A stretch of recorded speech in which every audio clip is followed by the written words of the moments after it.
आत्मीय भाइयों एवं बहनों, आपको जीवन पथ के प्रदीप पुस्तक गहना कर्मणो गति पृष्ठ 14 पढ़कर सुनाते हैं। आइए सुनते हैं।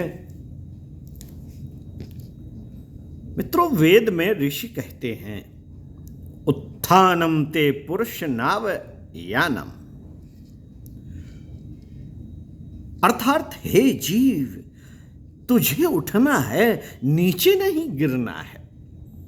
मानव योनि में आकर तो तू स्व की गरिमा को पहचान व स्वयं को ऊंचा उठा।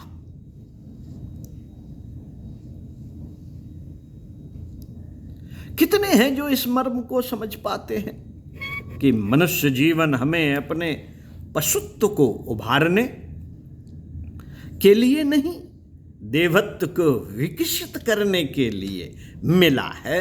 कर्मों की श्रेष्ठता द्वारा मनुष्य निश्चित ही उस पुल को पार कर सकता है जो देवत्व एवं पशुत्व के बीच बना सेतु अनंत काल से हम सबकी प्रगति की यात्रा का राजमार्ग बना हुआ है।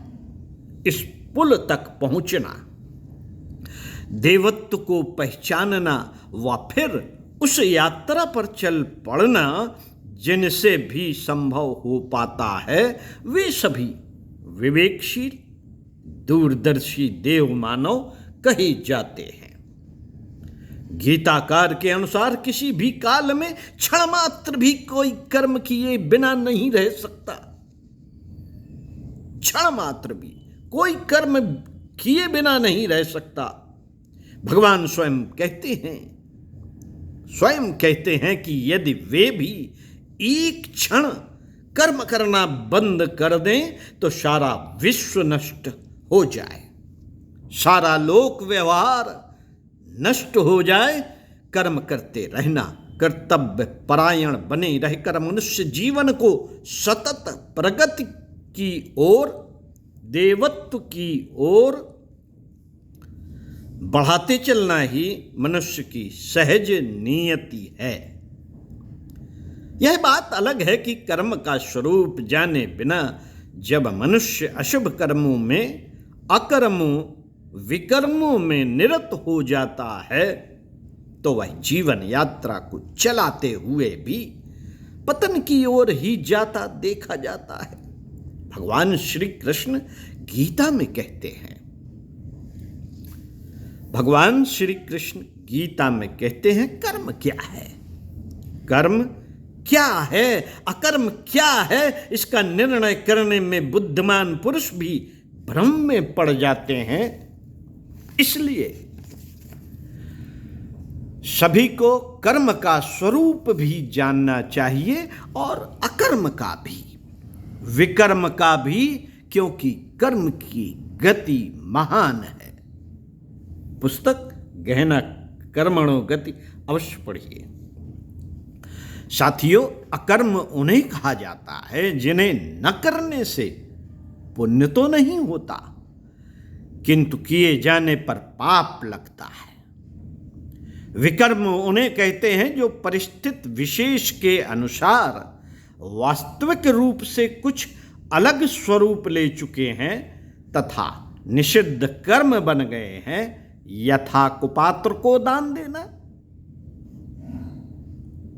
कर्म में अकर्म तथा अकर्म में कर्म देखने का नीरछीर विवेक पैदा करने के लिए गीताकार मार्गदर्शन करता हुआ कहता है कि मनुष्य को यज्ञ के निमित्त किए जाने वाले कर्मों को बिना किसी आसक्ति के करते रहना चाहिए।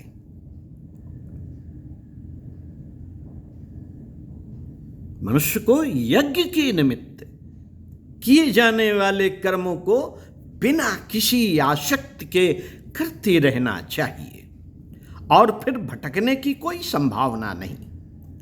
यज्ञ के निमित्त अर्थात परमार्थ प्रयोजनों के लिए जो भी कर्म इस भाव से किए जाएंगे वे सत्कर्म कहलाएंगे। वह बंधनों से परे व्यक्ति को जीवन मुक्त की ओर ले जाएंगे। हम इस छोटे से तत्व दर्शन को समझ लें। हम इस छोटे से तत्व दर्शन को समझ लें कि परमार्थ में ही स्वार्थ है,